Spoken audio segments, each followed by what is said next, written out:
안녕하십니까. 행복한 아침 이재용입니다. 안녕하세요. 정예인입니다. 오늘은 8월 5일 금요일이고요. 건강 챙기는 행복진료실 준비해놨습니다. 네, 오늘은 어떤 건강 궁금증을 해결해 주실지 기대가 되는데요. 진료에 앞서서 오늘 날씨부터 확인해 보도록 하겠습니다. 박소연 기상캐스터. 안녕하세요. 날씨 요정 박소연입니다. 비가 그치자 무더위가 기승을 부리고 있는데요. 오늘은 어제보다 기온이 더 오르겠습니다. 또 서울은 10일째 열대야가 이어지고 있습니다. 밤낮 없는 더위에 건강관리 잘 해주셔야겠습니다. 그러니까 요 며칠 날이 너무 더워서 잠들기가 참 힘들던데 주말에는 어떨지 궁금해요. 주말 날씨, 오늘 날씨까지 다 전해주시죠. 네, 주말까지 전국에 무더위가 이어지겠고요. 소나기도 자주 지나겠습니다. 나오실 때는 작은 우산 챙기시면 좋겠고요. 또 계속해서 소나기가 자주 내리면 계곡이나 하천에 물이 갑자기 불어날 수 있는데요. 휴가철 안전사고에 유의하셔야겠습니다. 보시다시피 전국에서 가장 시원하다는 강원도 태백 일대를 뺀 나머지 지방, 일제히 폭염특보가 내려졌습니다. 일부 내륙과 영남 대부분 지역은 폭염경보로 강화됐는데요. 최고 체감온도가 33도에서 37도까지 올라 매우 무덥겠습니다. 한낮에는 야외 활동을 자제해 주시고 온열 질환에 주의하셔야겠습니다. 밤사이에도 열기가 식지 못해 전국 대부분 지역에서 열대야가 나타났습니다. 이 시각 현재 기온 서울은 27.2도, 강릉은 30도, 제주는 27.8도 가리키고 있습니다. 한낮에는 어제보다 기온이 더 오를 텐데요. 서울은 32도, 강릉은 35도, 대구는 37도가 예상됩니다. 대기 중에 수증기가 많아 오늘 전국 곳곳에 소나기가 내릴 가능성이 큽니다. 충청과 남부에 5에서 60mm, 수도권과 강원 내륙, 제주도에는 5에서 20mm가 예상됩니다. 또 주말에도 전국에 5에서 60mm의 소나기가 지나겠습니다.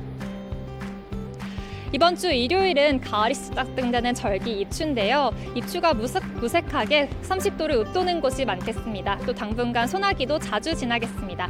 지금까지 날씨 전해드렸습니다.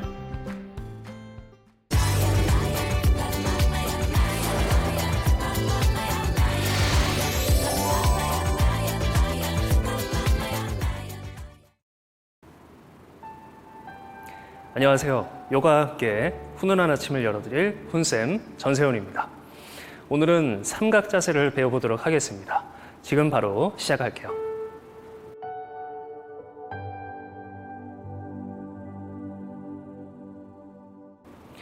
두 발을 내 다리의 길이만큼 좌우로 벌립니다. 오른쪽 발은 오른쪽 방향으로 90도까지 회전을 시키고 왼쪽 발 역시 오른쪽 방향으로 45도까지 회전을 시켜주는 겁니다.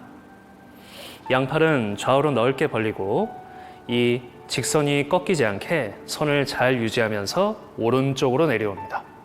자, 3개의 손가락으로 엄지 발가락을 잡아도 좋고 자세가 어렵다면 발목 또는 정강이를 잡아도 괜찮습니다.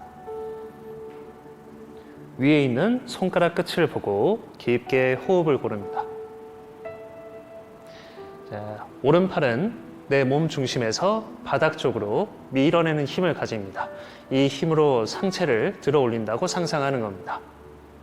왼팔 역시 몸 중심에서 하늘 쪽 방향으로 길게 뻗어내는 힘을 유지합니다.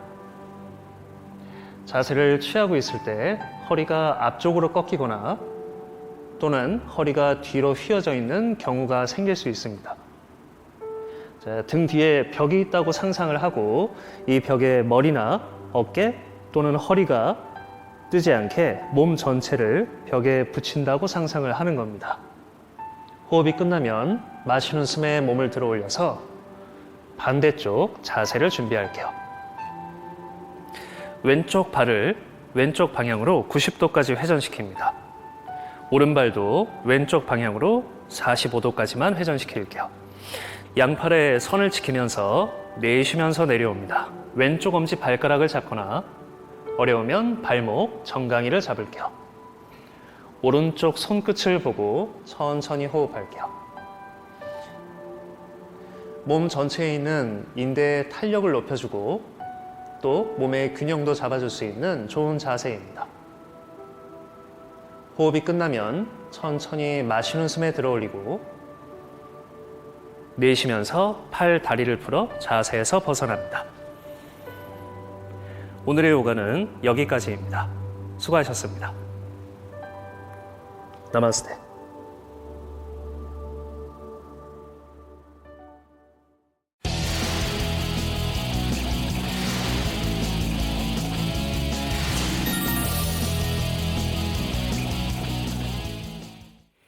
네, 화제 이슈를 발빠르게 전해드리는 모닝 브리핑 순서입니다. 이고은 변호사와 함께합니다. 어서 오세요. 안녕하세요. 네, 첫 번째 이슈부터 전해주시죠. 네, 첫 번째 이슈는요. 코로나 퇴치 불가능입니다. 백경란 질병관리청장이 어제 질병관리청에서 이어진 그 브리핑에서 코로나19가 천연두처럼 퇴치되거나 혹은 혼역처럼 거의 발생하지 않을 가능성은 없다라고 본다 이렇게 밝혔는데요. 네. 이는 코로나19의 완전한 종식은 불가능하다 이렇게 본 것으로 풀이가 됩니다. 또한 백 청장은 코로나19 감염이 독감화되는데도 상당한 시간이 걸릴 것이다 라면서 독감처럼 유행기에는 조심하고 또 비유행기에는 일상생활에 크게 신경 쓰지 않고 생활할 수 있는 상황을 고려하더라도 몇 년의 시간이 걸릴 것이다 라고 전망했습니다. 이 코로나19 재유행 확산세가 심상치 않은 상황이라서 더 좀 걱정이 되는 것 같은데요. 네, 그렇습니다. 방역당국은 코로나19 재유행 정점 예측 규모를 약 최대 19만 명으로 내다보면서 유행이 다소 길어질 수 있다 이렇게 예측을 하고 있습니다. 최근 환자 발생이 다소 꺾이면서요. 하루에 이제 확진자 규모를 이제 25만 명보다는 조금 더 낮은 수준인 20만 명 이내의 수준의 환자 발생 가능성을 예상한다 이렇게 밝혔는데요. 중앙방역대책본부 이상원 역학조사 분석 단장 말에 따르면 8월 중에 정점이 올 것이라는 의견이 다수라고 하면서 당분간 10만 명대의 유행이 지속될 것이라는 관측에 대해서는 유행이 다소 감소한 이후에는 일정 기간 정체기를 맞을 것이다 라면서도 이 정체기는 봄에 감소했던 수준보다는 다소 높은 수준으로 유지될 수도 있다 이렇게 말하고 있습니다. 근데 어제 브리핑에서 올 겨울에 코로나19하고 독감하고 같이 유행될 거다 이런 얘기가 나왔다면서요? 네, 그렇습니다. 백 청장은요, 어제 브리핑에서 이번에는 올 겨울에는 코로나19와 독감이 동시에 유행할 수 있다 이렇게 말을 했는데요. 실제로 남반구, 다시 말해서 남아메리카 그리고 아프리카 남부, 오세아니아 등에서는요, 지금 코로나19와 인플루엔자가 동시에 유행을 하고 있다라고 합니다. 그래서 우리나라에서도 올 가을, 겨울에 이러한 독감과 코로나19가 동시에 유행할 수 있는 가능성을 충분히 염두에 두고 있다 이렇게 밝혔는데요. 인플루엔자 예방접종과 코로나 대비 대응에 대해서 동시에 준비하고 있는 것으로 알려졌습니다. 이어서 지금의 유행이 다소 감소한 이후에는 일정 기간 정체기를 맞을 것으로 생각한다 이렇게 밝혔는데요. 정부는 우리나라가 다른 나라보다는 위중증률과 또 치명률을 효과적으로 억제하고 있다라고 하면서 예방접종을 조금 더 독려하고 당부하기도 했습니다. 야, 일상생활을 하면서도 코로나19에 대한 방역 긴장감은 늦추면 안 되겠네요. 아, 그럼요. 네. 네. 다음 이슈 전해주시죠. 네, 두 번째 이슈는 채소값도 고공행진입니다. 추석을 한 달여 앞두고요. 이러한 먹거리 물가가 솟구치고 있는데요. 지난달 소비자 물가 상승률이 약 6.3%를 기록했습니다. 6월에 이어서 두 달 동안 계속해서 6%대를 유지하고 있는데요. 사실 이 수치는 IMF 외환위기 때인 1998년 11월 이후 23년 8개월 만에 가장 높은 수치를 기록하고 있는 겁니다. 참고로 이 글로벌 금융위기가 덮치면서 고물가 기조가 계속해서 이어졌던 이명박 정부 때도 약 5%의 소비자 물가율을 기록했던 것을 생각해 보면 지금의 6%대 굉장히 높은 상승률이라고 생각할 수 있습니다. 네, 장보기가 무섭다 이런 말이 정말이거든요. 보니까 소비자 물가 상승률이 23년 8개월 만에 가장 높다. 정말 놀랍습니다. 네. 구체적으로 좀 전해주시죠. 네, 사실 이제 품목별로 좀 살펴보면요. 이 석유류에 대한 소비자 물가 상승률은 1년 전보다 약 35.1%가량 상승을 했습니다. 다행히도 국제유가 상승률이 조금은 좀 떨어져서요. 6월과 비교하면 0.1% 정도 하락했다라고 보이는데요. 그런데도 소비자 물가가 오히려 더 오른 것은 바로 농산물이 변수가 됐기 때문입니다. 농산물이 지난해 같은 달보다 약 8.5%가량 오른 건데요. 항목별로 좀 살펴보면 특히 오이는 73%, 배추는 72.7%, 시금치는 70.6% 등 채소류의 상승률이 약 25.9%까지 높아지면서 밥상에 일상적으로 올라오는 이 식자재들이 약 2배 가까이 폭등한 것입니다. 아, 그러니까 요즘에는 식당 가서 그 겹반찬이나 채소 더 달라고 얘기하기가 참 애매하더라고요. 네네. 근데 채소값이 왜 이렇게 치솟는 거예요? 이렇게 채소값이 천정부지로 솟는 이유는요, 약 3가지 정도의 원인을 꼽을 수 있습니다. 최근에 정말 장마 있었죠, 폭염이 있었죠, 덥고 습한 날씨가 계속적으로 이어졌잖아요. 그런데 이런 물기에 약한 잎채류들의 작황이 다소 부진했다라고 합니다. 뿐만 아니라 비료값도 상승했죠, 또 유료비도 상승했죠. 이런 생산비가 증가한 부분도 채소값 인상에 영향을 준 것으로 생각이 됩니다. 뿐만 아니라 공공요금도 요즘 많이 이제 올랐는데요. 전기값도 올랐고 가스요금 등의 공공요금이 오르면서 덩달아 생산비가 인상되는 바람에 채소값 인상에도 영향을 끼친 모양입니다. 뿐만 아니라 러시아의 우크라이나 침공 때문에요. 공급망에 차질이 생긴 것도 이 채소값 인상의 한 가지의 원인으로 꼽히고 있습니다. 근데 설상가상 올해 3분기에는요. 밀, 옥수수, 쌀 등 곡물에 대한 수입 단가가 더욱 오를 예정이라고 합니다. 곡물에 대한 수입 단가가 오르게 되면 덩달아 다른 식자재에 대한 가격 또한 덩달아 상승할 것도 지금 우려가 되고 있습니다. 네, 그럼 물가 안정을 위해서 정부의 대책도 좀 필요할 텐데요. 맞습니다. 정부도 이에 대한 대책을 마련하고 있는데요. 한덕수 국무총리는 지난 2일 국무회의에서 휘말려와 소고기, 돼지 가격이 조금 더 하락세에 다소 접어드는 모습을 보인다라고 하면서 폭염으로 농작물 피해가 우려가 되고 있고 예년에 비해서 일찍 찾아오는 추석이 서민 부담을 가중시킬 것이다. 이런 점을 우려해서 관계부처에 추석 민생대책 마련을 지시를 했습니다. 뿐만 아니라 추경호 경제부총리 겸 기재부 장관은 최근 국회 업무보고에서 예년보다 이른 추석에 대비해서 밥값 물가 안정과 필수 생계비 경감 방안을 담은 추석 민생대책을 이달 중으로 발표할 계획이다라고 입장을 밝히기도 했습니다. 어쨌든 물가 참 부담스럽습니다. 네. 다음 이슈 가겠습니다. 네, 세 번째 이슈는요. 무허가 캠핑장 무더기 적발입니다. 계곡이나 하천에서 이 토지를 무단으로 점용하면서요. 불법 야영장을 운영하거나 닭백숙을 판매하는 불법 영업을 하시는 분들이 이 경기도 특사단에 특별사법경찰단에 무더기로 적발이 되는 그런 사태가 발생이 됐습니다.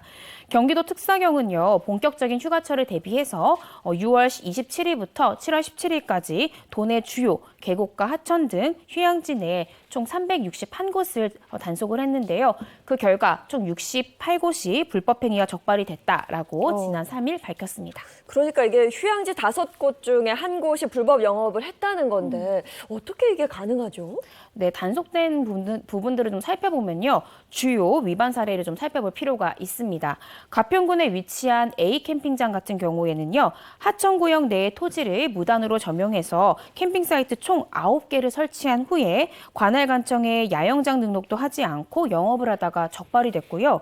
포천시에 있는 B 음식점은 허가를 받지 않고 국가 소유의 바다나 하천 등을 무단으로 점유했고 영업장 면적 변경 신고를 하지 않은 채 무단으로 5개의 테이블 등을 설치해서 조리한 음식을 판매해 왔습니다. 그 밖에 남양주시 C 카페는 식품적대법 영업 신고를 하지 않은 채 인근 행락객 등을 대상으로 음료를 판매했고요. 또한 가평군 D 숙박업소는 관할관청에 신고하지 않고 객실에 놀이기구 등을 설치해서 운영하다가 적발이 됐습니다. 근데 여름철 휴양지 불법 운영, 영업 이런 거는 전에도 무더기로 적발되고 이러지 않았습니까? 그렇습니다. 2020년도에도요. 강원도는 이렇게 허가를 받지 않고 운영 중인 사설 캠핑장 총 12곳을 적발해서 해당 지자체에 보고하기도 했는데요. 이 무허가 캠핑장이 문제가 된 건 지난 2015년부터 야영장 등록제가 시행이 되면서부터입니다. 그 전까지는 이 야영장이 자유업으로 분류가 돼서 별다른 허가나 규제가 필요가 없었지만 제도가 바뀌면서 시설을 모두 원상으로 복귀한 뒤에 정식 허가를 얻어야만 운영이 가능해졌습니다. 그런데 문제가 이 과정에서 비용도 상당히 많이 들죠. 절차도 복잡하죠. 그렇다 보니까 일부 야영장들은 허가를 받지 않은 채 지금껏 계속 운영을 하고 있는 그런 실정인데요.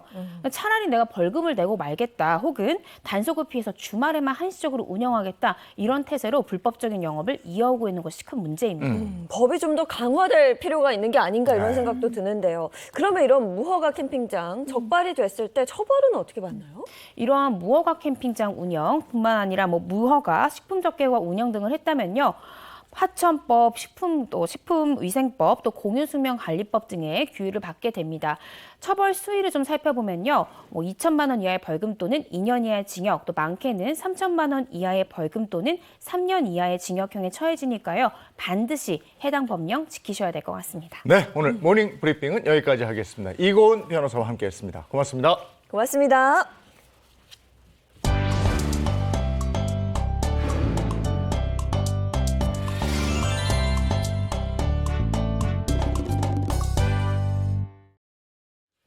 네, 건강 챙기는 행복진료실 문을 열겠습니다. 네, 그 전에 행복진료실을 든든하게 지켜주시는 주치의 선생님들부터 소개해드리겠습니다. 신경과 장민욱 교수, 또 모사원 한의학 박사입니다. 어서 오세요. 안녕하세요. 네, 반갑습니다. 그리고 식품생명공학 차은왕 박사, 그리고 추천기 안과 전문의 함께합니다. 어서 오세요. 어서 오세요. 네, 안녕하세요. 반갑습니다. 자, 그러면 오늘은 어떤 주제로 진료를 할지 힌트부터 나갈 텐데 오늘은 특별히 힌트를 음악으로 오. 세 곡이 나갈 거예요. 짧게 네. 짧게 나가는데 듣고 한번 맞춰보자고요. 자, 주세요.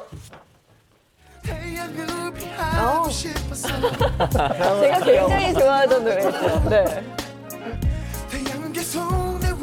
아직도 태양을 피하고 있다는. 아, 네. 쨍하고 했더라. 쨍하고 했던 날. 아, 그, 송대관 씨 노래. 그 마지막 이건 가오림 노래인데요. 아니 근데 이거 너무 좀 에이, 봤는데 아, 이게 좀 너무 노골적인 거 아니야 저기? 아. 태양을 피하고 싶어서 쨍하고 해뜰 날 그다음에 헤이 헤이 헤이 아니야 지금? 해잖아. 그러니까 헤이 헤이 헤이네. 끝났는데 뭐 그냥. 그건 생각도 아니 근데 못했는데요. 오늘 우리가 주천기 선생님이 안 나와 계셨으면 네. 피부 쪽으로 갈 뻔했어요. 그렇죠. 태양이니까 뭐 타구 이런 건데 주천기 선생님은 안과 전문이시니까 네. 이게 눈 관련 아니겠습니까? 뭔가 태양 그리고 네. 눈과 관련된 게 아닐까 이렇게 생각이 드는데요. 네. 두 번째 힌트 이어서 보겠습니다. 어이?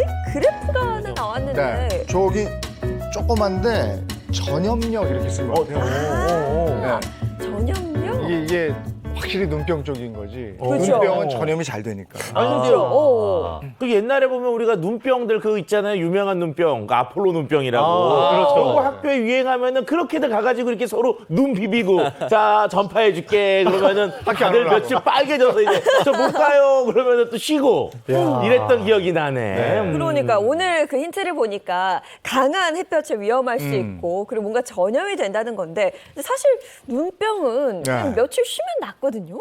그게 아주 심하지 않으면 그냥 참는 경우도 네, 많은데 네, 그렇죠. 글쎄요. 오늘 주제 뭔가요? 네, 행복진료실 오늘의 건강 주제는요. 실명 유발 여름 안질환 눈 건강을 사수하라입니다. 네. 잠깐만 이거 아침부터 행복한 아침인데 점점 겁주는 아침이 돼가고 있는 것 같아요. 아니 생각을 해보면 눈병 정도인데 실명? 실명은 아니지 않아요? 예, 그렇습니다. 우리가 실명을 유발하는 제일 대표적인 질환이 이 백내장이 되겠습니다. 이 백내장은 노화가 가장 큰 원인이지만 그 외에도 자외선이 굉장히 큰 문제가 될 수가 있는데요. 자외선은 우리가 A, B, C 파장에 따라서 나눠지고 있는데 B 정도가 되면은 우리 각막에서 차단이 되지만 A 같은 경우는 그나마 자외선 중에서는 파장이 길기 때문에 각막을 통해서 수정체를 통해서 황반까지 이렇게 전달될 수가 있습니다. 그래서 눈에 치명적인 영향을 줄 수가 있고 또 여름철에는 이런 과도하게 햇볕에 노출이 되기 때문에 이런 자외선에 참 문제가 될 수가 있는데요. 세계보건기구에서는 이 자외선 차단을 잘만 차단하더라도 우리가 백내장 발생을 약 20% 줄일 수 있다고 보고하고 있습니다. 야, 이 백내장이 자외선과도 관계가 있었군요. 근데 나이가 들면은 그냥 백내장 자연스러운 현상이다 생각했는데 이걸 조금은 막을 수가 있는 거네. 네, 막을 수도 있고요. 또 백내장이랑 이제 노안이랑 많이들 헷갈려 하시는데요. 네. 일단 노안은 가까운 곳이 잘 안 보이고 대부분 이렇게 멀리 보게 되잖아요. 네. 근데 백내장은 가까운 곳이나 먼 곳이나 둘 다 좀 흐리게 뿌옇게 보입니다. 그리고 백내장은 60대에 있어서 유병률이 80.6%에 달하고요. 네. 근데 요즘 문제가 되는 게 40대 환자가 엄청 늘었습니다. 최근 40대의 유병률이 42%에 달하거든요. 어. 또한 통계에 따르면은 2017년도에 백내장으로 진료받은 40, 50대 환자 수는 42만 8천여 명에서 2019년도에 52만 5천여 명으로 3년 새에 20.24%나 증가를 했으니까 네. 점점 또 발병 연령이 낮아지고 있다는 거 주의하셔야 됩니다. 네, 거기다가 또 여름철 강한 자외선으로 인해 발병 위험이 더 커질 수 있는 네. 거라면 사실 누구나 다 걸릴 수 있거든요. 백내장 더 조심해야 될 것 같아요. 네. 오늘은 뭐 날씨가 좀 흐려서 자외선의 위험이 좀 적은 날이긴 하지만 야외 활동이 1시간씩 늘어날 때마다 백내장 이 발생 가능성이 4%씩 증가합니다.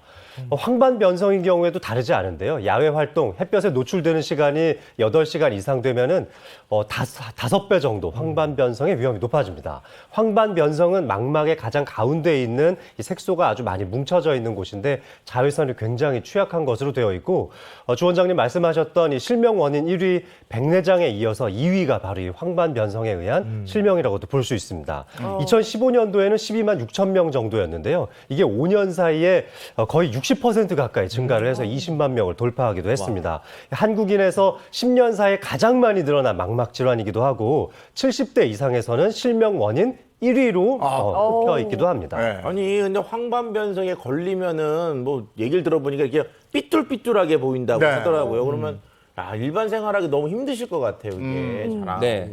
네, 황반변성은 우리 안구 중심이 되는 황반에 생기는 질환입니다. 우리 차윤학 박사님께서 말씀해 주신 것처럼 이 질환이 생기게 되면 사물이 좀 삐뚤삐뚤하게 보이기도 하고요. 중심부, 시야가 좀 검맣게 보인다고 하거든요. 아이고. 직접 영상 한번 봐보시면 네. 정상적인 남산타워는 제대로 잘 보이잖아요. 네. 근데 약간 사물이 저렇게 아지랑이처럼 휘어져 보이기도 하고 중간에 점 찍어 놓은 것처럼 사물이 잘 보이지 않게 됩니다. 그렇기 때문에 독서라든가 밤에 운전할 때도 좀 위험할 수가 있겠고요. 그러니까 집중적으로 뭔가 이렇게 미세한 작업들을 할 수가 없게 되는 거죠. 그러니까 일상생활이 엄청 불편해지게 되는 겁니다. 아니 시야가 저렇다면은 저거는 뭐 살면서 삶의 질이 너무나 떨어지고 운전 같은 거는 엄두도 내면 안 될 것 같은데 네. 이렇게 황반변성하고 백내장이 자외선에 영향을 받는다. 그렇다면 또 안질환 중에서 자외선에 영향을 받는 건 뭐가 있습니까? 예, 이제 흰 자위에서 이게 살이 자라 들어가는 이게 익상편이라고 얘기를 하죠. 이런 것들이 있을 수가 있는데 사실은 이 익상편이라고 하는 것은 노화도 영향이 되지만 바람이라든가 햇빛 이런 자극이 더 원인이 될 수가 있습니다. 우리가 콧날이 있으니까 이 빛이 이 안쪽에서 오는 것은 잘 포커스를 못하게 돼서 이 바깥쪽엔 잘 안 생기게 되고요. 이 바깥쪽에서는 우리가 방어해 주는 것이 없기 때문에 빛이 들어와서 그냥 포커스가 잘 맞춰서 이 코 쪽에 이런 군날개처럼 이렇게 살 자라 들어가는 것이 생기게 됩니다. 이것은 뭐 초반전에는 우리가 항염증제 같은 약을 쓸 수가 있지만 사실은 일단 한번 발병하게 되면 이것은 제거를 해줘야 되는데 수술 자체는 그렇게 힘들진 않다 하더라도 이 재발률이 약 50%가 됩니다. 그래서 한번 고친 다음에 다시 재발할 수 있기 때문에 초기에 잘 수술해 주는 것이 굉장히 중요하겠고요. 또 요 붙었던 자리, 이 자리는 아무리 제거한다 하더라도 그 딱지가 앉게 돼 있습니다. 그래서 혼탁에 남을 수 있으니까 너무 진행되기 전에 수술해 주는 것이 중요하겠습니다. 흰자에서 검은자로 살이 자란다. 근데 사실 저는 주변에서 아직 보진 못해서 좀 네. 생소한데 실제로 많은 분들이 이 질환을 겪으시나요? 네, 꽤 많습니다. 실제로 이 질환을 앓으시는 분들의 눈빛을 이렇게 보면은 네. 상당히 미용적으로 문제가 될 정도로 네, 좀 안쓰러워 보일 때가 많은데요. 40대 이상에서의 유병률만 살펴봐도 8.9%라고 알려져 있고요. 이게 60대 이상만 살펴보면 굉장히 높아져서 약 16%에 이른다고 하니까 정말 많은 분들이 이 질환에 의해서 고생을 하고 계시는 거죠. 네. 2019년 기준으로는 익상편으로 수술을 받은 환자도 거의 3만 명에 육박합니다. 이 남성이 53.5%로 조금 더 많은 추세이기도 한데요. 이 나이대로 살펴보면은 60대에서 약 32.7%를 차지하고 있으니까 수술하신 분들 중에 3명 중 1명은 60대에 해당되고요. 네. 그 다음으로 많은 연령대는 50대였습니다. 50대는 27.4%로 두 번째 순위였습니다. 아니 우리가 이제 좀 5학년 저도 돼가지고 이제 동창회 가면은 백내장 얘기는 좀 많이 하거든요. 그리고 황반변성 얘기도 이제 슬슬 하는데 뭐요? 익상편? 네. 전 생소해요, 이건. 그러니까 처음 들어보는 건데 이제 이게 아까 태양하고 네. 얘기 있었으니까 태양과 연관성이 좀 있는 거겠죠, 이것도? 근데 익상편은 사실 아직까지 이 명확하게 원인이 밝혀지질 않았습니다. 그냥 저희들이 추측하기로 그냥 자외선 노출, 뭐 건조함, 뭐 외부 이물질의 장기간 노출, 뭐 유전적인 요인 등이 있지 않을까 이렇게 생각을 하고 있고요. 익상편은 문제가 되게 증상이 서서히 나타나요. 그래서 되게 인지를 못합니다. 근데 얘가 점점 이렇게 각막을 건들게 되면서 시력이 나빠지게 되거든요. 그러다가 결국에는 실명까지 이어지게 되는데 그 주된 이유가 증상이 없으니까 네, 그러다 보니까 방치를 해서 그렇다고 합니다. 그러니까 통증이나 불편함이 없으니까 그냥 일상생활을 하다가 어느 날 눈이 안 보이게 되는 거잖아요. 그렇죠. 아우, 네. 이건 뭐. 근데 익상편 진단을 받으면 그럼 수술밖에는 방법이 없는 거예요. 예, 사실 이 눈 모형을 보시게 되면요. 여기 보면 이 하얀 동자, 이거를 결막이라고 하는데 여기에서 까만 동자, 이 각막 쪽으로 살이 자라 들어가는 겁니다. 그래서 맨 처음에는 초기 증세 때는 건드리지 않고 항염증제라든가 이런 약을 써가지고 조금 완화시켜 보는데요. 이것이 자리를 잡고 까만 동자로 들어와서 애기 동자, 이 동공까지 오게 되면 이것을 제거한다 하더라도 그 딱쟁이가 않기 때문에 시력을 떨어뜨리게 됩니다. 그래서 그 전 단계에서 반드시 수술을 하셔야 되겠고 초기 증세에는 이것 때문에 눈이 잘 충혈된다든가 아니면 안구건조증 같은 것을 많이 생길 수가 있거든요. 이럴 때는 이제 약을 통해 가지고 항염증제를 통해서 완화시켜 주지만 일단 자리를 잡고 까만 동자를 통해서 넘어가게 되면 그때는 수술을 하는 것을 고려해 보셔야 됩니다. 아니 그냥 나이 들면 자연스럽게 걸릴 수도 있다 이 정도에서 끝나는 게 아니라 실명을 유발할 수도 있고 특히나 여름철 자외선이 증상을 부추길 수도 있다고 하니까요 진짜 조심하셔야겠어요. 그러니까 이렇게 실명까지 가는 무시무시한 안질환도 그렇지만 여름철이 되면 눈병이 그렇게 잘 걸리게 맞아요. 되잖아요. 네. 실제로 여름철에 눈병 환자들 많이 늘죠. 예, 그렇습니다. 아무래도 여름철 되면은 이제 야외에서 많은 사람들이 만나게 되고 노출의 기회가 많기 때문에 병원을 찾는 결막염 환자들이 굉장히 많아지는데요. 보통 이제 2019년도 결막염을 보게 되면 평균 약 한 55만 명 정도가 했던 것이 7월 달에는 한 61만 명, 그다음에 8월 달에는 약 69만 명으로 날씨가 이렇게 더워지면서 굉장히 많이 증가하고 있습니다. 네, 그러니까요. 방금 그래프 보시면 7, 8월에 환자 수가 또 굉장히 많이 증가하는 걸 알 수 있는데 여름철에 이렇게 특히 눈 건강을 조심해야 될 이유가 더 있을까요? 네, 흔히 일단 우리가 자외선 하면 제일 먼저 보호하는 곳이 바로 이 피부입니다. 선크림 바르시잖아요. 네. 근데 우리 눈도 사실 자외선에 엄청 취약한데 여기다가 이렇게 선크림을 바를 수는 없잖아요. 따가워요 그러면. 네. 거기다가 또 여름철이 고온 다습한 환경은 눈병을 일으키는 바이러스나 세균이 증식하기가 쉽단 말이에요. 그러다 보니까 뭐 자외선에 또 거기다 고온 다습한 이 환경까지 눈병에 잘 걸릴 수밖에 없는 것입니다. 여름철에. 그렇다면 여름철에 잘 걸릴 수 있는 안 질환이 어떤 게 있는지 그거 한번 알아보고 가죠. 네, 그래서 준비했습니다. 여름철 주의해야 할 대표 안질환 3가지인데요. 자, 어떤 것들이 있을지 첫 번째 보시면 결막염. 결막염. 사실 조금 전에도 살짝 언급을 해주셨는데 여름철에 조심해야 될 대표적 안질환이 맞았네요. 예, 그렇습니다. 사실 저 눈병은 1년 내내 발생하기도 하지만 특히 여름철에 기승을 부르게 됩니다. 특히 이제 유행성 각결막염 같은 경우는 이제 전염력이 약 일주일에서 열흘 사이가 증세가 있고 난 다음부터 그때가 전염력이 가장 강하거든요. 그러고 나서도 이것이 빨리 낫지 않고 2, 3주 정도 가서 3주 정도까지는 증세가 있게 됩니다. 그때까지는 전염력이 있으니까 혹시 걸리게 되면 그때는 남들과 모이는 장소에서 좀 가는 것도 좀 피하셔야 되겠고 남한테 퍼뜨리는 것을 좀 막아주셔야 되겠습니다. 그러니까 아이들 방학 또 휴가철 이때가 가장 많으니까 7말 8초 딱 요맘때. 그러니까. 요맘때 지금이죠. 이렇게 많다고. 아니, 그러니까 생각해보니까 지금 얘기해 주신 거 가지고 좀 새롭게 안 게, 우리가 일반적으로 이제 결막염 같은 거 여름철에 걸리면, 그냥 놀러 갔다 와서 걸렸나 보다 하는데, 지금 얘기하신 거 딱 보면, 발생이 되고 열흘 정도 지나야지 더 전염력이 강해진다니까 좀 옮겨온 사람들이 지금쯤 이제 사방으로 퍼뜨리는 그런 때가 되니까 어떻게 보면 지금이 가장 주의해야 되는 그런 시기가 되겠네요. 이게. 그러네요. 지금 막 많이 휴가들도 가고 계시니까 7일에서 열흘 이 정도를 잘 기억하셨다가 가족이나 주변 사람들한테 전파시키지 않도록 좀 조심하시는 게 좋겠습니다. 아니 근데 가족 중에 결막염 걸렸다 하면 첫 번째로 얘기하는 게 수건이에요. 같이 쓰지 마라. 너 수건 못 썼어. 뭐 손 씻어 이런 얘기 많이 하는데 방금 보니까 물놀이 때 주의해야 된다 이렇게 말씀하셨거든요.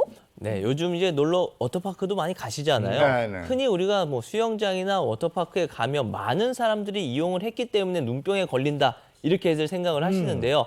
그런 데서 사용하는 소독약 때문에라도 눈병에 걸릴 수가 있습니다. 네, 거기다가 요즘 고온 다습한 이 환경 때문에 눈병이 잘 걸리게 되니까 꼭 수영장에 있는 이 소독약이 아니더라도 우리 야외 계곡이나 바닷가 같은 데서도 얼마든지 눈병 걸릴 수가 있으니까 항상 주의하셔야 됩니다. 눈병 하면 딱 떠오르는 게 이제 간지럽고 말이죠. 여기 자꾸 눈곱 끼고 빨개지잖아요. 막, 네. 그래서 막 이렇게 막 긁을 수도 있고 막 그런데 결막염 증상은 어떤 거예요? 이게 진짜 아주 사람 미치게 만드는 거죠. 너무 가려운데 거기를 직접 긁기는 좀 어렵잖아요. 그래서 이제 가장 흔한 질환 중에 하나가 유행성 각결막염도 있지만 이제 급성 출혈성 결막염도 있을 수 있거든요.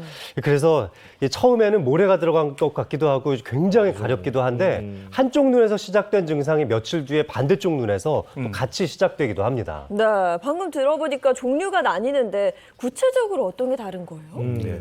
유행성 각결막염부터 설명을 드리면요. 이거는 아데노 바이러스에 의해서 감염이 되는 겁니다. 그래서 각막염소부터 결막염소부터 이렇게 발생을 해서 굉장히 분비물도 많아지고 충혈도 되고 막 눈물이 많이 나고 이런 증세가 있게 되는데요. 흔히 이제 눈에 걸리는 감기 정도다 이래서 많이 유행을 하게 되죠.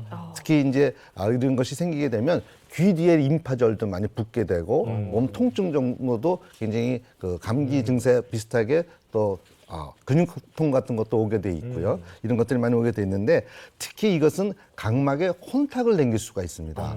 그래서 나중에 앓고 난 다음에 6개월, 1년 이상 가는 각막에 혼탁이 남기게 되고 이것 때문에 시력 저하가 올 수 있기 때문에 아주 적절히 잘 치료해 주지 않으면 후유증이 생긴다는 것을 조심하셔야 됩니다. 아니 근데 우리가 젊었을 때 눈병 저도 걸린 거 제가 생각을 해보니까 이렇게 아침에 이렇게 눈을 뜨려 그러면 눈이 안 떠지잖아요. 이렇게 뭐 막 분비물 때문에 이렇게 가득 차가지고 맞아. 그래서 아유 이게 가가지고 대충 물로 닦아야지만 간신히 눈을 떴는데 이게 그냥 불편한 정도라고 생각했는데 그게 아니고 시력 저하까지도 연결이 될 수 있으면 눈병도 주의를 해야 되겠네요. 이게. 그렇죠. 또 급성 출혈 결막염 이거는 뭡니까? 급성이라는 말이 들어가니까 좀 무섭게 들립니다. 네, 이거 급성 출혈성 결막염은 이제 흔히 얘기하는 아폴로 눈병이라고 얘기를 하죠. 이것은 이제 물론 이것도 분비물도 많아지고 충혈도 되지만 가장 문제가 아주 빨갛게 충혈되는 것이 출혈이 되는 것이 문제가입니다. 그래서 결막과 출혈이 되는 것인데요. 이것은 보통 유행성 각결막염보다 좀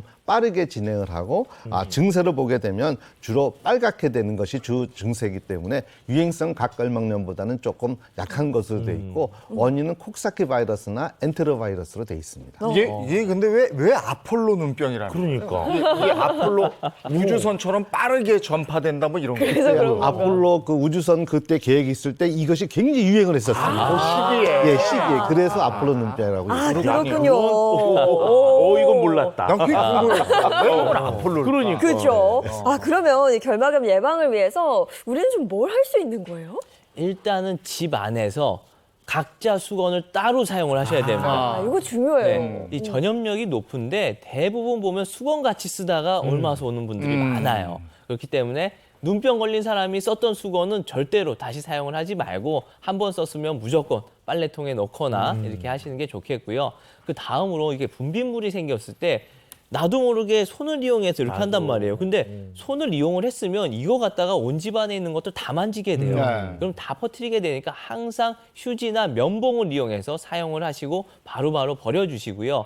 이제 외출했다가 들어와서 대부분 우리가 이제 손만 씻으면 끝났다 이렇게 생각하시잖아요. 네. 손만 씻을 게 아니라 손도 씻고 세수까지 해주셔야 된다라는 거 이거 꼭 명심해 주시고. 네. 학교 다닐 때 공부하기 싫을 때 눈 많이 비벼가지고 조퇴하고 그랬었는데 결막염 얘기하니까 또 기억이 나네요. 자, 이어서 두 번째 여름철 주의해야 할 대표 안질환 뭔지 보겠습니다. 안구 안구 건조증. 제가 이게 있어요. 아니 근데 이건 네. 계절하고 상관없이 스마트폰 너무 많이 보고 맞아. 우리 같이 이렇게 조명에 많이 노출돼 있고 이러면 걸리는 거 아니에요? 네. 그렇죠. 사실 여름철 하면은 굉장히 고온 다습하잖아요. 그러니까 왜 안구 건조증이 생길까 싶지만 냉방기 안 쓰시는 분들 없죠. 네. 에어컨 바람 때문입니다. 네. 그래서 여름철 자외선뿐만 아니라 바로 이런 안구 건조증도 주의가 필요한데요.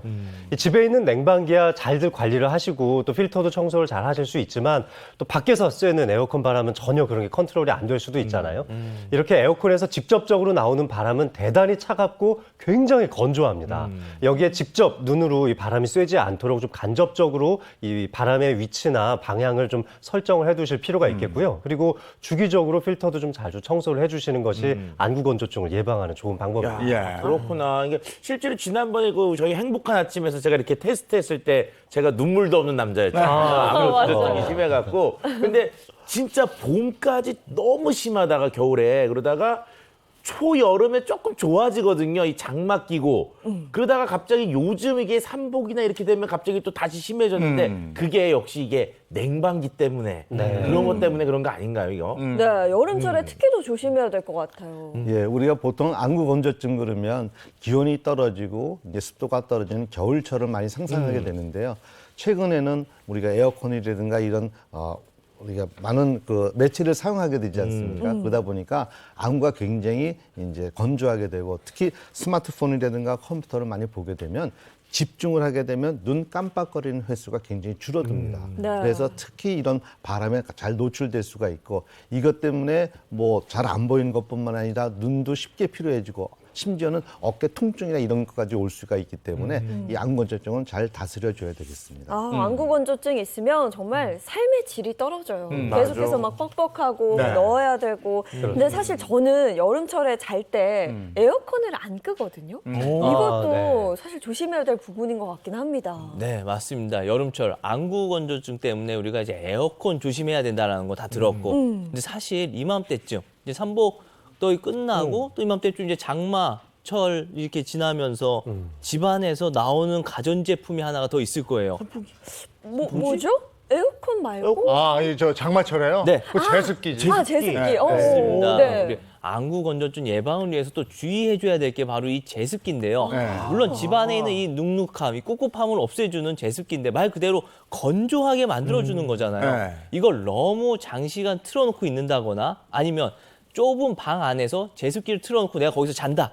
그러면은 안구도 쉽게 건조해질 수가 있으니까 제습기 사용할 때도 좀 주의를 해주시는 게 좋을 것 같습니다. 요즘에 여름에 워낙에 더우니까 에어컨 또 습하니까 그쵸. 제습기 네. 안 할 수가 없는데 그래도 이런 와중에 네. 몸 건강을 챙길 수 있는 방법은 없습니까? 네, 이게 에어컨 바람이나 제습기에서 직접 나오는 바람은 습도가 30% 미만으로 굉장히 건조하거든요. 네. 그러니까 눈으로 직접 쐬지 않도록 좀 간접적으로 방향을 좀 설정을 해주시면 아주 좋을 것 같고 필터도 물론 당연히 자주 청소를 해주셔야 되고요.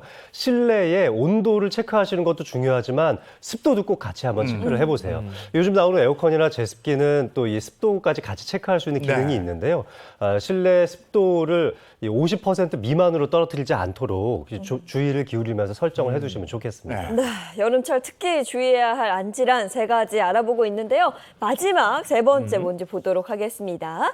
대표 안질환 3번째는 광각막염이라고 되어 있습니다. 타고 관계가 있나 봐요. 이게 뭐예요? 잘 모르겠는데요. 네, 여름철 야외 활동이 많아지다 보니까 이제 자외선에 많이 쏘이게 되잖아요. 이렇게 되면 저 광각막염에 걸릴 수가 있는데 저 쉽게 말하면 각막 화상입니다.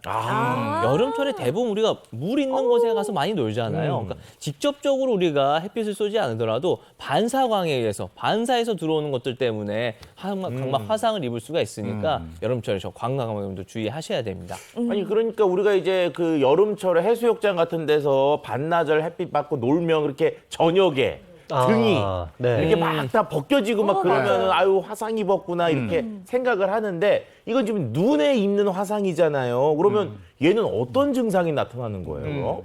이 광각막염은 한마디로 빛이 많이 노출돼 가지고 각막의 상피에 제일 바깥층에 있는 상피에 화상을 입는 겁니다. 그래서 이것은 자외선뿐만 아니라 아주 짧은 강한 광선도 이런 화상을 일으킬 수가 있는데요. 이 보통 각막 상피는 24시간 내에 재생을 하는 이런 아주 활발하게 그 운동하고 있는 이런 세포들이거든요. 그만큼 또 이런 자극에 대해서 굉장히 노출되면은 그만큼 손상을 많이 받을 수가 있고 이런 것이 있게 되면 보통 맨 처음엔 증세가 없다가 한 6시간 정도 지나고 나서 눈물도 나고 눈도 시리고 이런 증세가 나타날 수가 있습니다. 그래서 이것은 바로 나타나는 것이 아니라 좀 시간을 두고 나타나는 것을 또 우리가 알아두는 것이 좋겠습니다. 근데 우리가 눈에 화상을 입는다. 이거 잘 생각하지 못하잖아요. 네. 그래서 그냥 지나갈 수 있을 것 같은데 그렇죠. 이 위험성을 인지하기가 쉽지 않을 것 같아요. 쉽지 않죠. 이게 또 방치하게 되면은 실명 원인 1위 백내장도 유발될 수가 있거든요. 그렇지. 그냥 방치하시면 안 되고 그리고 6시간에서 8시간 정도 지나면서 그때야 비로소 이제 증상이 나타나니까 간과하기가 쉽습니다. 그런데 이렇게 되면 이 염증이 깊어지면서 2차성 감염이 일어날 수 있으니까 이 결막염에 더 많이 노출될 수 있는 거죠. 그래서 증상이 나타나기 시작했다 그러면 방치하지 마시고 바로 안과에 가셔서 치료를 빨리 받으셔야 됩니다. 네, 한여름 이 자외선 지수가 워낙 높아서 특히나 지금 가장 주의를 해야 될 것 같은데 광각막염 예방하려면 어떻게 해야 될까요? 예, 이 광각막염은 아무래도 햇볕과 굉장히 연관성이 많습니다. 그래서 햇빛의 노출을 굉장히 피해야 되는데 이 자외선 지수가 오전 10시부터 오후 2시까지가 가장 높습니다. 그래서 그 시간대에는 될 수 있는 대로 외출을 좀 삼가하시고 외출하게 되더라도 선글라스라든가 양산 이런 걸 통해서 직접 햇볕이 쪼여지는 것을 좀 막아주는 것이 굉장히 중요하겠습니다. 네. 그래서 예방할 수 있는 방법 중에 눈으로 뭐 운동할 수 있는 그런 방법이 있지도 않을까 싶은데 네, 있을까요? 보통 약 한 10분 정도 운동하는 방법을 좀 제가 말씀을 드리겠습니다. 네. 우리가 이제 눈 앞에는 눈물이라고 하는 것이 있습니다. 이것이 눈을 보호해주게 되는데 사실은 이 눈물이 굉장히 다이나믹하게 생성도 되고 빠져나가는 이런 길이 있거든요. 근데 우리가 이제 어르신들이 특히 이제 나이가 드시게 되면 눈 깜빡거리는 것을 여기까지 딱딱 윗눈썹과 아랫눈썹이 딱딱 닿는 것이 아니라 여기까지만 왔다가 그냥 갑니다. 그렇게 되면 요 사이에 띠는 항상 머무르게 돼 있습니다. 눈물이. 이런 경우에는 안구조짐이 많이 생길 수가 있기 때문에 의식적으로 눈을 의식적으로 심하게 감고 한 3초 있다가 다시 뜨고 다시 심하게 감고 이렇게 하는 것이 눈물이 그냥 단순한 것 같아도 앞에 기름층, 물층, 뮤신층 이런 것이 다 세층으로 돼 있거든요. 이런 것이 다 믹스업 되면서 눈의 건강을 유지할 수 있기 때문에 눈의 그 깜빡거림을 심하게 한 3초 정도 심하게 감았다가 떴다. 다시 심하게 감았다가 떴다. 이런 운동을 해주는 것이 눈물의 건강을 순환을 좋게 해주는 방법이 되겠습니다. 이렇게. 눈을 진짜 이렇게 신경 써서 감아본 적이 잘 없는 것 같아요. 근데 이거 몇 번만 해도 시원한데요? 예, 이것이 이제 기름이 잘 나오게 돼 있고 물과 많이 섞일 수 있기 때문에 굉장히 좋은 방법이 되겠고요. 네. 또 하나 방법을 보게 되면은 우리가 이제 가까운 데 걸 요즘에 많이 보니까 옛날에는 노안이 40에서 45살 정도 돼서 오지만 요즘엔 30대 중반 후반에서도 많이 오게 돼 있습니다.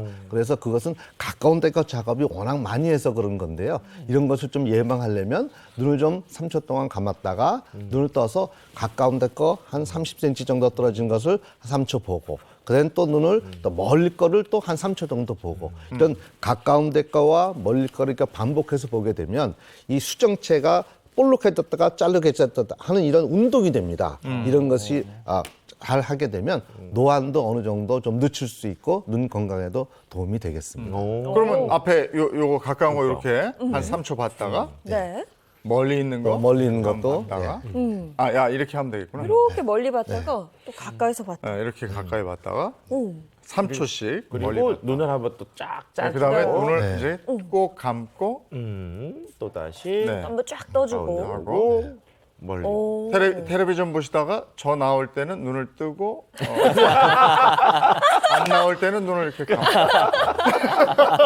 아니 근데 생각해보면 우리가 몸 건강 유지한다고 헬스장을 가거나 운동은 굉장히 많이 하는데 네. 눈 운동을 해본 기억은 그러니까. 없거든요. 그렇죠. 네. 꼭 한번 해보시면 좋을 것 그래서 같아요. 우리가 그냥 눈은 그냥 항상 우리가 편하게 사용하니까 그 소중하긴 한데 소중함 잘 잊고 모르죠. 눈 운동 안 하거든요. 네네. 근육만 막 키우거든요. 아니 생각을 해보니까 우리가 그거 있잖아요. 무슨 운동하니? 그럼 아유 나 숨쉬기 운동밖에 안 해 이러는데 네. 그럼 우리가 아예 그게 무슨 운동이야? 그런데 우리가 눈 감기 운동이라는 것도 어떻게 보면 처음 오늘 배워보는 것 같아요. 이거 아주 네. 유익하고 저도 이렇게 몇 번 따라해 보니까 눈이 시원하고 편안함을 느끼게 되는데 지금 배운 요 운동이요. 이거 한번 화면을 통해서 보고 따라서 한번 해보시고요. 그 다음에 우리 전문가 선생님들 준비한 눈 건강 비법 보도록 하겠습니다. 화면 한번 볼까요?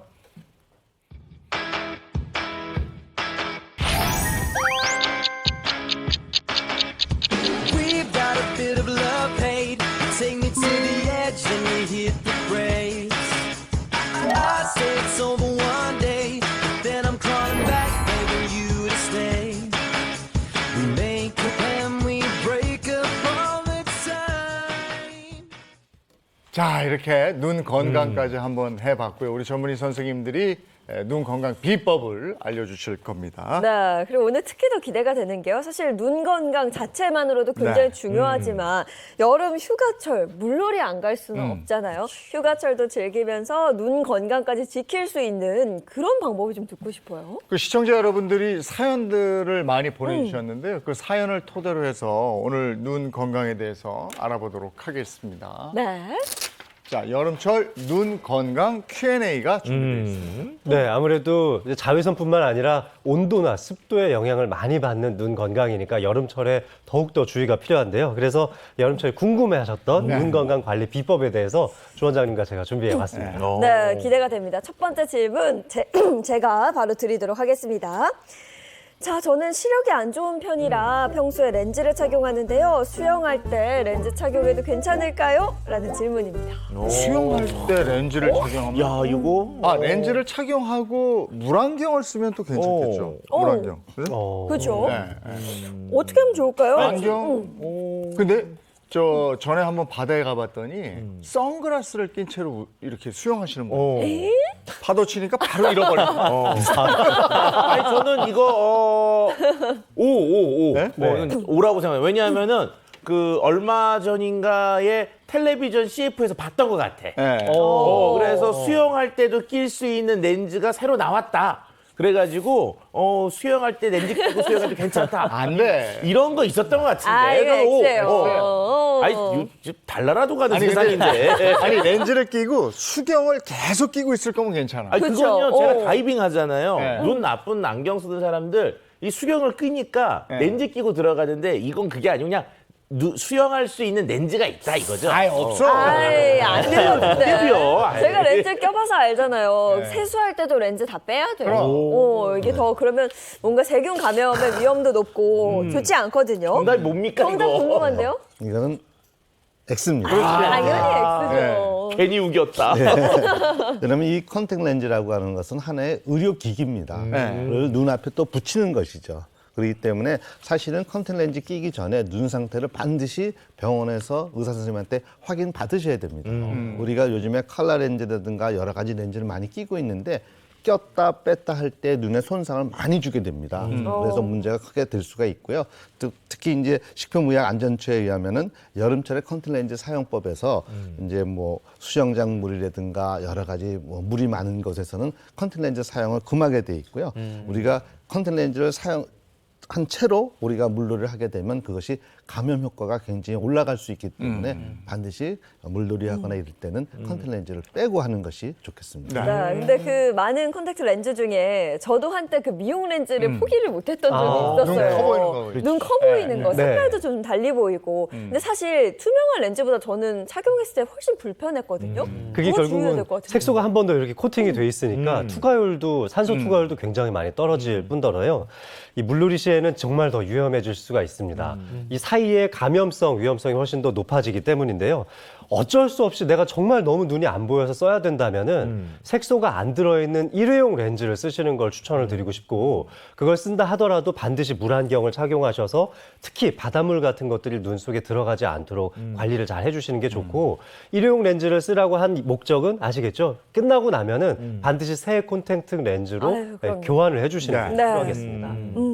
그럼 저는 여기서 갑자기 좀 질문을 하나 드릴 게 있는데, 그 주위에 있는 이제 조카들이, 대학생 조카들이 방학이 되면 하는 그 눈 수술이 있어요. 라식 수술이나 뭐 라섹 수술 같은 경우. 그럼 이제 수술은 하고 네. 물놀이를 가고 싶은데 엄마하고 맨날 싸워요. 가면 안 된다, 가도 된다, 가면 안 된다, 가도 된다. 이거 정확하게 가도 됩니까, 안 됩니까? 이 수술하고. 가도 되긴 하는데 기간이 있습니다. 당연히 수술하자마자 바로 다음 날은 갈 수도 없어요. 어차피. 네. 그러니까 최소 2주에서 4주 정도 회복기를 가지고 나서 그 다음에 수술해 주신 이제 원장님 한 번만 더 뵙고 그 다음에 이제 확인 받고 나서 수영장 가시면 될 것 같습니다. 나는 대학생 조카들이 하는 눈 관련 수술이라고 해서 쌍가 그건 이미 했죠. 그럼 더 전에 하고 네. 라식 라셀이었군요. 자, 두 번째 질문 드리겠습니다. 최근 들어서 백내장 증상이 심해져 수술을 고려 중인 60대입니다. 하지만 주변에서 여름에 백내장 수술을 하면 안 좋다고 말리는데요. 여름에 백내장 수술을 해도 괜찮을까요? 라는 질문이 들어와 있습니다. 저는 어떻습니까? X. 괜찮지 않습니다. 여름은 피해라. 네, 이게 수술이 아니라 그 점을 뺄 때도 좀 선선한 날 빼는 게 좋다. 이런 얘기가 있거든요. 네. 하물며 수술인데. 저도 X. 저도 얼마 전에 이제 어깨 수술을 했는데 그 이유가 뭐냐 이제 몸에 칼 대는 거는 네. 따뜻할 때 하면 염증 생긴다. 맞아. 이 백내장도 결국은 어쨌든 칼을 댈 거 아닙니까? 네. 그러니까 당연히 날 더운 여름은 피하는 게 좋죠. 맞습니다. 백내장은 미용 수술도 아니고 시야가 불편해서 못 살겠는데 그거를 여름에 이럴 수 안 하면은 가을 겨울까지 기다렸다 합니까? 저는 그냥 한다. 한다. 아니, 저는 아니다. 네. 정답은요? 정답은 하셔도 됩니다. 네, 백내장 수술 진짜 많이들 하고 계시죠. 2020년 기준으로 총 70만 2,600여 건 정도가 실시가 됐으니까 어마어마하게 진짜 많은 많이 분들이 했네. 백내장 수술을 받고 계시는데 근데 백내장 수술은 바로 해야 되는 그런 응급수술은 아니에요. 하지만 백내장 수술이 좀 필요하신 분들이라면 수술을 안 하고 방치하게 되면은 나중에는 그 수술의 난이도가 더 높아질 수도 있고 또 방치했다가 녹내장으로 이어지는 경우도 있죠. 그래서 안과에서 정기적인 검진을 받아보면서 일상생활에 얼마나 방해가 되는지 평가를 받고 수술 시기를 결정하시면 되는데 여름철에 이제 그런 속설들이 생긴 이유는 아무래도 뭐 땀 때문에도 그러실 수가 있고 수술하고 나면은 이제 바로 이 눈에 물이 들어가는 걸 좀 방지하셔야 되니까 샤워 같은 거 하는 게 네. 조금은 불편하실 수 있는데요. 근데 뭐 물 안 들어가게 또 다들 잘 하실 수 있잖아요. 이렇게 폭포수처럼 확 물을 맞는 게 아니라면은 또 얼마든지 하셔도 되니까 굳이 여름이라고 해서 안 할 필요는 없겠습니다. 네. 아니 요즘 백내장 수술 워낙 많이들 하시니까 그럼 궁금한 게 주 선생님 양쪽 눈 그 수술법은 어떻게 돼요? 백내장? 네, 보통 이제 백내장 수술은 안내 수술입니다. 그래서 사실은 간단한 것 같아도 감염의 위험성 항상 있는 것이거든요. 그래서 원칙적으로 보게 되면 양쪽 눈을 한 날 같이 하는 법은 없고요. 한쪽 눈 수술하고 그다음 반대편 눈은 그다음 날 이후에 하게 됩니다. 그 이유는 우리가 모든 것이 다 완벽할 수는 없기 때문에 혹시 감염이 혹시 생기게 되면 양안을 동시에 하게 되면 양쪽에 다 감염이 될 수 있기 때문에 한쪽은 하고 경과 보고 바로 그 다음 날서부터 하는 것이 원칙이 되겠습니다. 네, 요즘은 젊은 사람들도 많이 백내장 수술 하나요? 점점 연령대가 낮아진다 그래서. 아무래도 우리가 빛의 자극이 워낙 많다 네. 보니까 이 연령대가 점점 낮아지고 있고요. 특히 이제 백내장이 단단해지는 것이 옛날에 수술 기술이 발달하지 않았을 때는 완전히 있고 잘 안 보여지만 했었죠. 그러나 이제는 수술 기술이 너무 발달하고 수술 현미경 모든 기계 그다음 인공수정제 이런 하이 테크놀로지가 너무 발달돼 있기 때문에 불편하면 많이들 수술을 하곤 합니다. 근데 저 여기서 제가 궁금한 게 갑자기 생겼는데요. 네. 우리가 일반적으로 당뇨처럼 백내장들도 연세가 드신 분들이 걸리는 병이잖아요. 네. 이거 혹시 애들도 걸리나요? 사실은 백내장 종류를 나누다 보면 선천성 백내장이라는 것도 있습니다. 그래서 1살 이내에서도 오기도 하지만 그건 이제 모체 감염이 있었다든가 어떤 대사 질환이 있다든가 이런 경우가 있고 굉장히 드물긴 하지만 이것이 어린애들도 올 수가 있고요. 어린애들 경우에는 특히 이제 한쪽 눈 오는 것과 양쪽 눈이 오는 경우가 있는데 한쪽 눈에만 오게 되면 반대편 눈이 잘 보이기 때문에 한쪽 눈이 온 거를 잘 인식을 못하게 됩니다. 그렇게 되면 약시 빠질 일이 더 높아지고요. 오히려 양쪽에 오는 것이 흐려서 잘 안 보여서 애가 보채기 때문에 쉽게 발견할 수 있거든요. 그래서 애들인 경우에는 한쪽만 오는 경우에 잘 못 발견할 수가 있어서 반드시 애들은 양쪽을 이렇게 한 번씩 이렇게 가려줘서 애가 잘 보고 있는지 확인해 보는 것이 중요하겠습니다. 네, 이것도 몰랐네요. 근데 제가 앞서 얘기를 쭉 들어보니까 이왕 수술하실 거면 여름도 나쁘지 않겠다 싶은 게 어차피 그 선글라스 착용하셔야 되잖아요. 네. 눈 관련 수술하고 나서는 보호한다고 많이들 착용하시는데 여름이면 좀 자연스럽지 않을까요? 맞아요. 겨울보다는? 아니 저만 하더라도 이게 여름철에 선글라스 쓰는 건 그래도 괜찮은데 다른 계절에 쓰면 뭐 놀러 갈 거야? 이렇게 얘기를 듣거든요. 맞아요. 그러니까 이 선글라스 좋은 것 같아요 여름에는. 네. 사실 이제 우리가 백내장 수술하게 되면은 반드시 인공수정체라는 것을 넣게 돼 있습니다. 왜냐하면 백내장에 와 있는 요 수정체가 혼탁된 것이 이 수정체가 이 굴절력을 가지고 있거든요. 그래서 이걸 제거한다면 반드시 그 굴절력을 대신할 수 있는 인공수정체를 넣어줘야 되는데 이 인공수정체는 자외선 효과가 100% 있습니다. 사실은 그래서 자외선에 대한 염려는 없는데 문제는 이제 백내장이 있게 되면 약간 그 누렇게 이제 필터가 낀 것처럼 누렇게 변하게 되거든요. 그러면 우리 뇌에서 그 색깔을 인식하고 있습니다. 그러다가 백내장 수술해서 이 누런 필터가 없어지게 되면 모든 물체가 파랗게 보입니다. 특히 가스불 같은 경우는 더 보라색으로 보이고 일시적인 청색증이 있게 됩니다. 그러나 이 청색증은 길게 오래 가지 않습니다. 한 1, 2주 정도 있으면 다 적응되기 때문에 염려하지 않으셔도 됩니다. 네, 알겠습니다. 이어서 다음 질문 제가 드려보도록 하겠습니다. 눈병 환자가 있으면 쳐다도 보지 말라고 하잖아요. 맞아요. 실제로 쳐다만 보는 것만으로도 전염이 될 수 있을까요? 라는 질문입니다. 이건 에이. 아니 이건 당연히 X지. 그러니까 네. 무서워서 쳐다보지 말라는 거죠. 새빨간 눈 얼마나 무서워요. 뭐 슈퍼맨이야. 그게 레이저 광선 나가는 것도 아니고. 이건 무조건 X. 근데 보기 안 좋아서 이렇게 안 보는 거지. 그러니까. 뭐 보는 것만으로도 감염이 되겠어요? 그렇지. 그 이참에 궁금하네. X는 맞는 것 같고, 예. 그죠? 네, 정답은 X입니다. 예. X. 왜냐하면 감염 경로는 어떻게 돼요? 예, 눈병이라고 하는 것은 이제 접촉성입니다. 그래서 바람만 봐서 또는 공기로 이렇게 하는 것이 아니라 내가 만졌던 것을 딴 사람이 만져서 그것을 다시 눈을 만지게 되면 굉장히 그것은 바로 감염이 될 수가 있기 때문에 손도 깨끗이 씻어야 되겠고 아까 말씀하신 대로 세수도 자주 해야 되겠고 이런 걸 통해서 접촉을 통해서 전염되는 것을 막는 것이 중요하겠습니다. 네, 근데 아직까지 어린아이들은 이렇게 생각하는 친구들이 있을 거예요. 쳐다보면 안 된다. 자, 이어서 다음 질문도 드리도록 하겠습니다. 선글라스도 유통기한이 있다고 하던데 이게 정말인가요, 선생님? 이런 질문인데 요즘 선글라스가 얼마나 비싼데.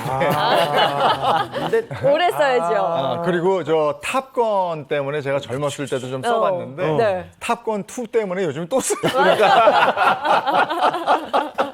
아니 그런데 이거는 제가 이제 저는 안경을 오래 써본 사람의 입장에서 안경도요 뭐 때 되면 시력에 따라서 바꿔줘야 되는 것처럼 이 선글라스도 유통기한이 있어야 되지 않을까. 그래야 선글라스 파는 사람들도 돈 좀 많이 벌 거 아니에요. 그래서 뭐 유통기한이 있을 것 같아요 이거는. 그래요. 저는 아니라고 봐요. 이거 계속 써야지. 저도 X. 저 전에 샀던 거 아직도 써요. 솔직히 저도 쓰긴 하는데 미안해하면서 쓰고 있습니다 지금. 그리고 아무래도 그냥 선글라스를 패션 아이템으로 쓰시는 분들이 네, 많잖아요. 네. 이런 분들은 그렇게 선글라스를 뭐 교체해야 된다라고 생각을 안 하실 것 같아서 정답은 뭘까요? 사실은 선글라스도 유통기간이 있습니다. 왜냐하면 계속 강한 자외선과 햇볕에 노출되고 있기 때문에 이 선글라스에 있는 그 앞에 있는 글래스가 굉장히 손상을 굉장히 받기가 쉽고요. 그다음에 자외선 필터 효과도 굉장히 떨어질 수가 있기 때문에 보통 유통기간은 한 1, 2년 정도로 보고 있고 1, 2년이요? 너무 짧은데? 갈아줘야 돼요. 그럼 알을 갈아줘야 되는 거예요? 네, 맞습니다. 근데 그거 가면은 저 안경점에 눈치 빼는 그렇죠. 새로 해야죠. 태하고 다 하라고. 맞아. 아니 그리고 이게 솔직히 말씀드려가지고 이게 10년 된 선글라스들 집에들 한두 개씩은 다 있지 않으세요? 그럼요. 네. 그거 쓸 때도 있는데 이제는 그게 그냥 버리고 네. 이제 새로 사는 게 좋을 것 같은데. 자외선 차단 소용 없다는 거잖아요. 그리고 또 하나 뭐냐면 이렇게 우리가 선글라스 쓰면은 딱 보면서 그래 다 그러지. 잘 어울려? 이거 물어보지. 네. 자 차단 잘 돼? 이런 거 안 하잖아 이게. 그렇죠. 근데 우리가 사실 선글라스를 사는 주된 목적이 눈 안구 보호잖아요. 그렇기 때문에 잘 어울리는 것도 중요하지만 항상 확인을 해야 될 게 바로 이 자외선 차단 지수입니다.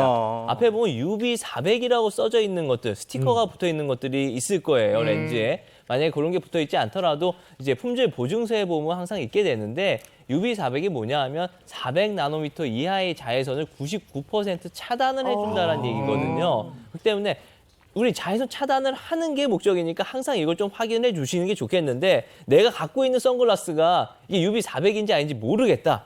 저도 이번에 알았는데 네. 그걸 측정하는 기계가 있다고 합니다. 오. 네, 그런 이제 안경 전문점이나 사실 이걸 가지고 안과를 우리가 가서 측정하는 것도 참 웃기긴 한데 안과에서도 가능하다고 하거든요. 그걸 한번 확인해 보시는 게 좋겠고요. 그 다음으로는 이제 저렴한 우리 패션용 선글라스는 그 렌즈가 유리가 아니라 아크릴로 되어 있는 것들이 있대요. 이런 것들은 오히려 이제 시력을 손상을 시킬 수가 있으니까 그런 것들은 좀 피하시는 게 좋겠습니다. 근데 확실히 들어보니까 자외선 차단하는데 선글라스가 큰 도움을 주는 것 같긴 해요. 뭐 지수도 있다 그러고. 네네. 또 미국 안과학회에서 발표한 자료에 따르면 우리 자외선 지수가 이제 좋은 이제 선글라스를 이용해서 자외선을 차단을 하게 되면은 우리 백내장에 걸릴 위험성이 4분의 1 정도로 낮아진다고 합니다. 특히 자외선이 가장 강한 낮 12시부터 오후 4시까지 이 선글라스를 이용해 주신다고 그러면 백내장을 예방하는 데 많은 도움을 받으실 수 있을 것 같습니다. 저는 선글라스에 자외선 차단 지수 있는지 몰랐고요. 저도 몰랐어요. 선크림에만 있는 줄 알았어요.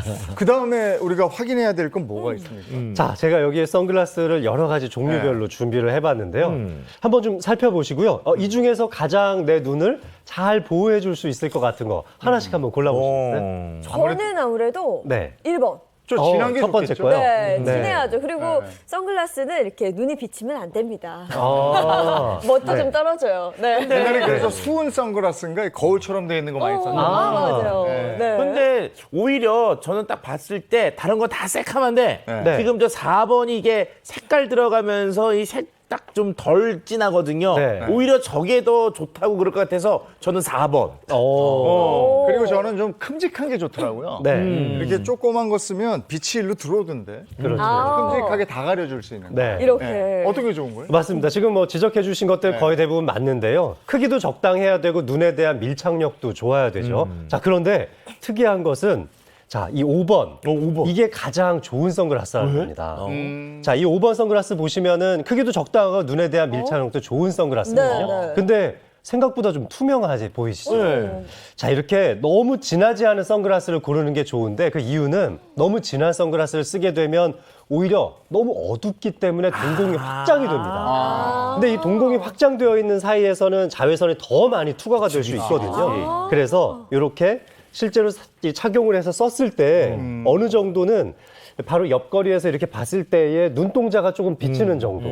약간 보이시죠? 네네. 요 정도의 이 어두운 정도를 선택하시는 게 가장 좋습니다. 그리고 저거 실제로 집에서요. 네. 그 모니터 같은 거 볼 때 네.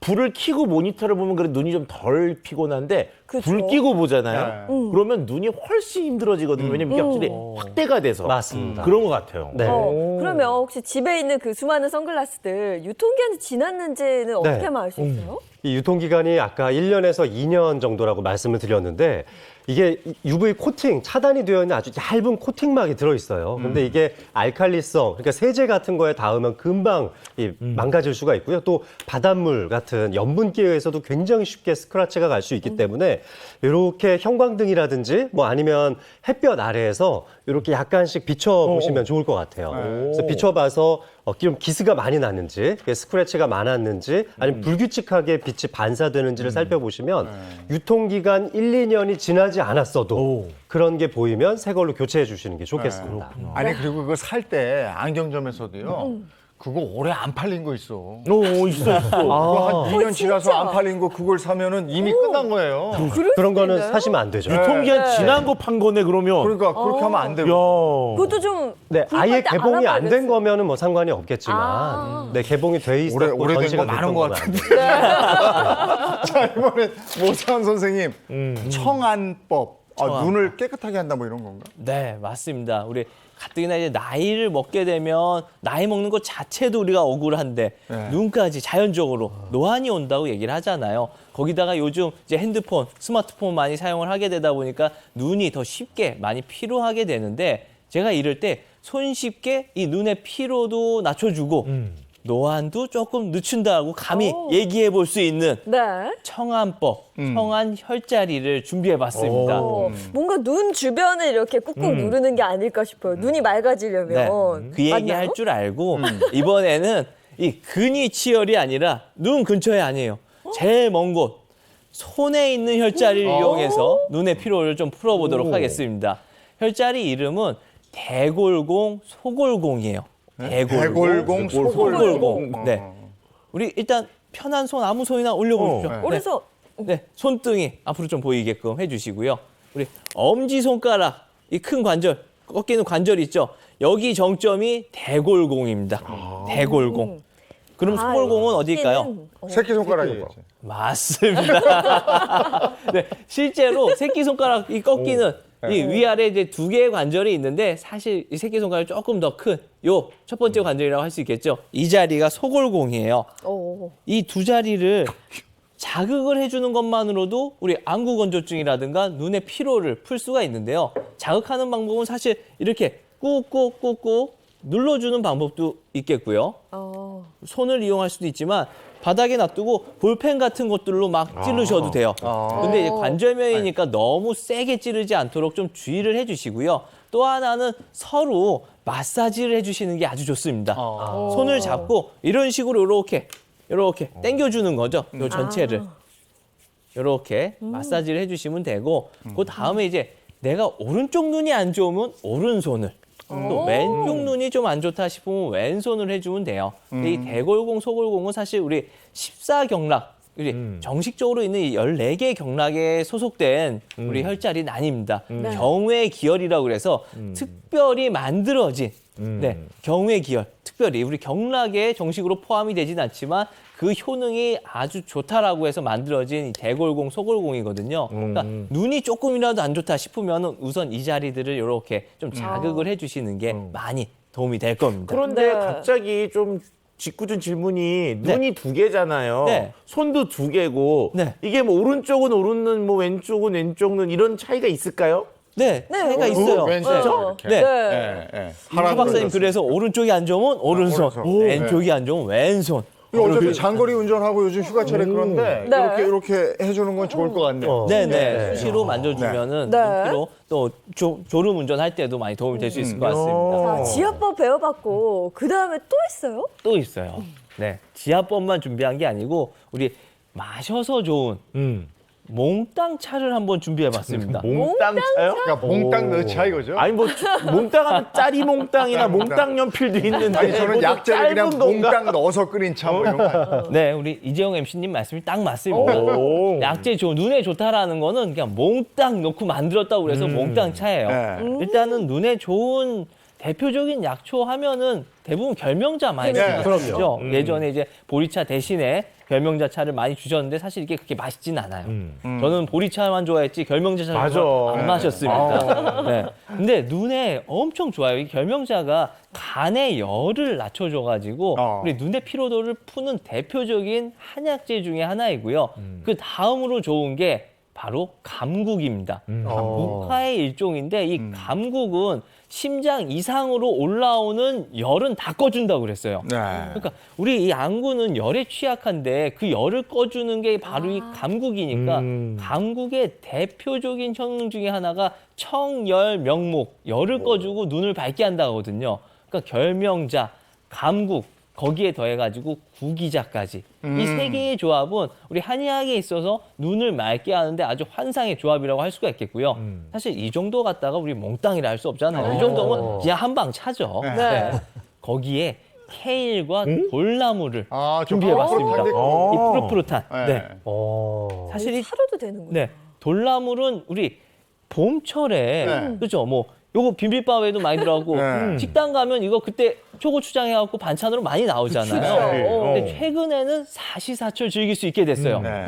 제가 돌나물을 준비한 이유가 사실 이 돌나물은 돌틈 사이사이에서 살아난다고 그래서 돌나물이거든요. 햇볕이 없어도 살아납니다. 생명력이 엄청 강해요. 거기에 철분이라든가 이런 것들이 많고 이 돌나물의 이 통통한 잎 속에 수분이 많이 함유되어 있다고 그럽니다. 그래서 이게 들어간다고 그러면은 안구를 좀 촉촉하게 만드는데 도움이 될 거고요. 우리 케일에는 비타민 A가 많이 들어있어요. 안구 건강하면 대표적인 게 바로 이 비타민 A가 되겠는데 그렇죠. 비타민 A뿐만 아니라 루테인도 많이 들어있어갖고 얘네들 이 5가지 조합이 들어간다고 그러면 사실 그거 얼마나 끓여야 돼요? 그래서? 이거를 다 같이 넣고요. 한 20분 정도 팔팔팔팔 끓여주시면 지금 앞에 20분 자들이 정도? 네, 오, 차가 완성이 되는 겁니다. 잘 되게 마시겠어요. 향도 괜찮은데? 그쵸? 여러 가지 맛이 나요. 오늘은 저 행복한 아침에서 눈 건강 챙겨봤는데요. 이걸 마시면서 여유롭게 끝내야 되는데 방송 시간 다 돼가지고 지금 끝내야 되겠습니다. 네. 눈 건강 챙기시고요. 건강한 여름 나시기 바랍니다. 고맙습니다. 고맙습니다.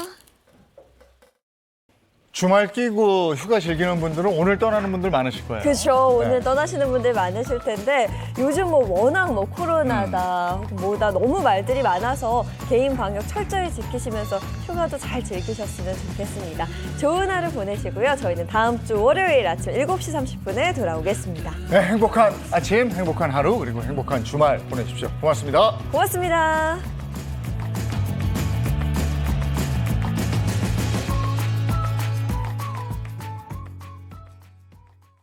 채널 A